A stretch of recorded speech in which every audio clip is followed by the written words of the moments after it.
শহীদ পরিবার যারা আর্থিক সংকটে ভুগছেন তাদেরকে জরুরি একটি আর্থিক সহায়তা দিবে এই শহীদ স্মৃতি ফাউন্ডেশন। এবং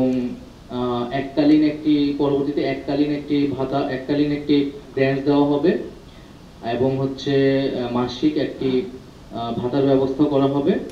এবং পাশাপাশি আর্থিক সহায়তার পাশাপাশি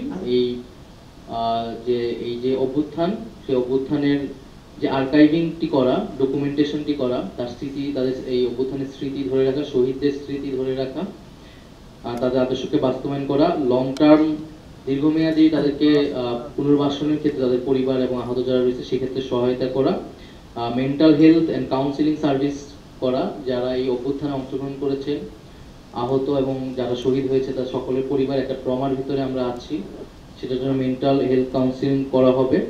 এবং গ্লোবাল অ্যাডভোকেসি অ্যান্ড অ্যাওয়ারনেস করা হবে, যে বৈশ্বিক একটা প্রচারণা এই ফাউন্ডেশনের পক্ষ থেকে করা হবে এই অভ্যুত্থানের যে ডকুমেন্টেশনগুলো আছে সেগুলো প্রচারণের মাধ্যমে।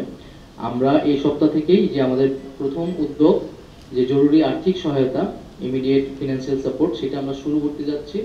তো সেটার প্রথম উদ্যোগ হিসেবে আমাদের হচ্ছে আজকে অন্তর্বর্তীকালীন সরকারের পক্ষ থেকে সরকারের মাননীয় প্রধান উপদেষ্টার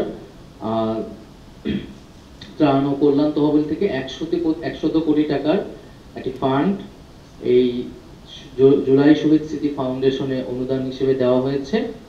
এবং এটি মূলত একটি স্বাধীন ফাউন্ডেশন, এখানে যে কেউ কন্ট্রিবিউট করতে পারবে। আমরা দেশের এবং দেশের বাইরে সকলের কাছে আহ্বান জানাচ্ছি এই ফাউন্ডেশনে ডোনেট করার জন্য, যাতে আমরা এই যে আমাদের যে উদ্যোগগুলো সেই উদ্যোগগুলো আমরা সফলভাবে বাস্তবায়ন করতে পারি এবং শহীদ পরিবারদের পাশে দাঁড়াতে পারি।